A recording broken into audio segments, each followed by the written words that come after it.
If you do not care for black and white movies, there's no need to worry about Captain Blood. You can skip 7 decades and you'll find in the cast of The Black Pearl a monumental upgrade in storytelling, pacing, sense of wonder, and you'll even be treated to far superior pirate shenanigans. However, if you're deeply in love with film, then Captain Blood is a must-watch. It reveals 2 things. First, it showcases how a first-rate adventure movie looked like in 1935. Secondly, it introduces a new action hero archetype to cinema. And as a bonus, it also made a star out of Errol Flynn, who might be the best embodiment of that archetype. You can think of Errol Flynn as the precursor to actors like Harrison Ford and Brendan Fraser. He was in 2 great movies about pirates. He also played Robin Hood in what is arguably the definitive film version of the Nottingham Vigilante. In all his roles, he's cool, calm under pressure, and always finds a way to win Olivia de Havilland's heart. By the time we get to the cast of The Black Pearl, we have exhausted the archetype that Errol Flynn originated. The 68 years separating Captain Blood from Pirates of the Caribbean produces so many daring, sword-wielding, gunslinging, witty, and handsome heroes. The story beats that entrap these heroes are hackneyed by the arrival of the new millennium. This is why William Turner, who would have been a hero in every other pirate movie, ends up as a supporting character.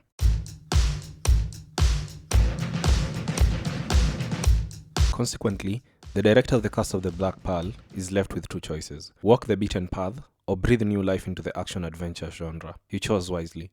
We do not follow a paragon who's fighting for justice or a hero who wants to undistress their damsel. I mean, we do, but the hero is now a supporting character. Instead, we're introduced to an anti-hero, the favorite archetype of 21st century media. And by God is Jack Sparrow a breath of fresh air. From his introduction to the last second of the movie, he owns every ticking second. He leaves an impression that lasts. He makes a child out of you. Every scene he's in reminds you that there was a time when the world filled you with a sense of wonder. If this was a direct comparison, Captain Blood would lose violently. Of course, the cinephiles in the room understand that these kinds of comparisons are usually quite unfair. Movies in the 30s and 40s are laying the foundation for all of cinema. Basic things in 21st century filmmaking are considered revolutionary during the golden age. This being said, Captain Blood is still quite competent, enjoyable, and is perfect if you like pirates, sword fights, the history of the English throne, and naval battles. Errol Flynn is as intriguing, as arresting, and as heroic as Brendan Fraser in The Mummy and Harrison Ford in Indiana Jones. Watch these 2 movies back to back, and you'll hear in the cast of The Black Pearl the distant echo of plot points that originated in Captain Blood.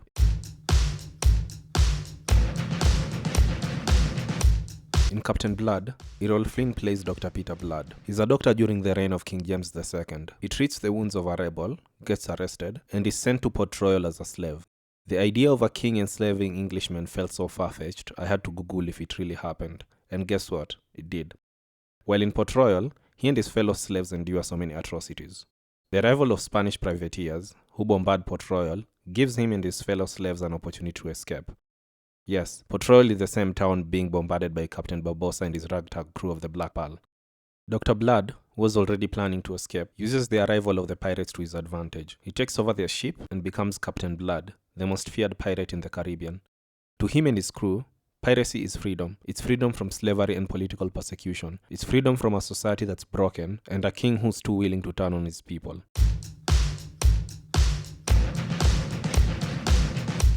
The cast of The Black Pearl concerns itself with a different kind of freedom. Freedom from immortality. Freedom from a world of material wealth that offers little satisfaction. Captain Barbossa laments about this to Elizabeth after he kidnaps her. He and his crew have everything in the world, yet they cannot feel. Not pain, not love, not joy, nothing. I know that the plot elements in this movie are too ridiculous to be taken seriously, but they reveal something more complex if they're examined closely. Most people become pirates to achieve great wealth. The crew of this cursed ship have achieved that. You can see it in the hordes of wealth they have accumulated. Yet they are going from town to town, doing what they can to retrieve pieces of gold they had already spent. They are doing the opposite of what pirates should do. They are returning wealth. In this regard, The Curse of the Black Pearl is a movie about piracy, where no one does actual piracy. Even Jack Sparrow, who's meant to be a legendary pirate, is just out for revenge. He only wants 2 things: to kill Barbossa and to get his ship back. Consequently, Captain Blood is the most straightforward piracy film. Blood and his crew do actual piracy.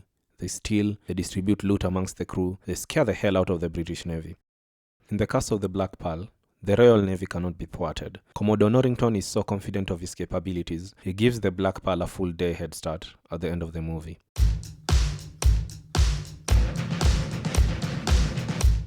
Almost lost amongst all the chaos of piracy and looting is the girl who our main character wants. Captain Blood was made in 1935, so there's no way de Havilland is going to be one of the crew fighting against the Navy. In the final battle, she's even taken ashore before the bombardment can start. This is because women had no place in naval maneuvers.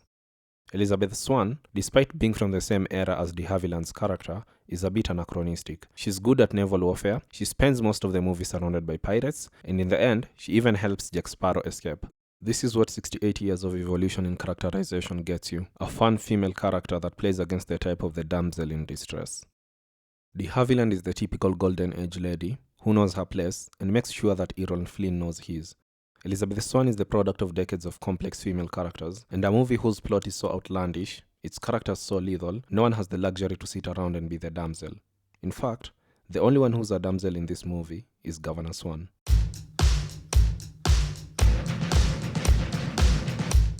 The reason that piracy will always be popular is because it promises two things: adventure and wealth. Captain Blood and the Curse of the Black Pearl are both set in the Caribbean. Both plots are possible because of how wealthy the Caribbean islands were during the colonial period.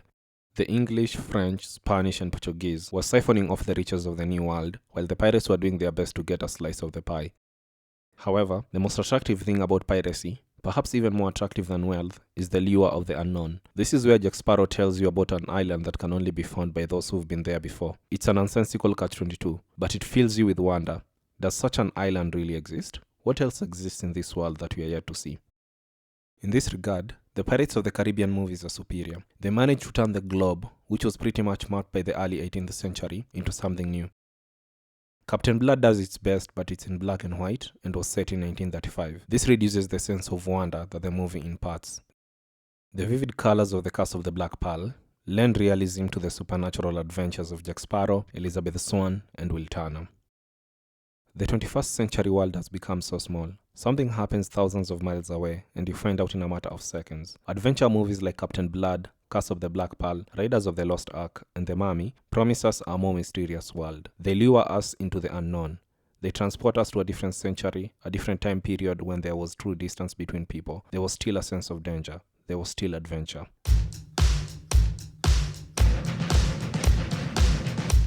This is a bonus section about my favorite character in Pirates of the Caribbean.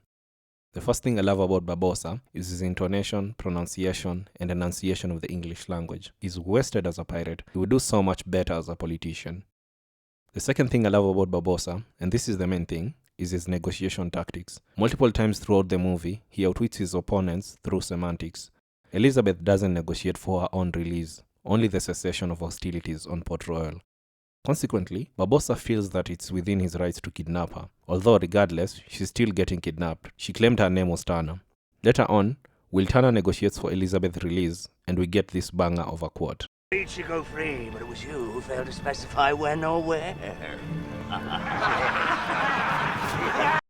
His negotiations with Jack Sparrow are even more fun. Honestly, if you take nothing else from this movie, at least adopt some of the negotiation tactics from Captain Barbossa. You'll become a master of manipulation, and you'll constantly bamboozle your opponents.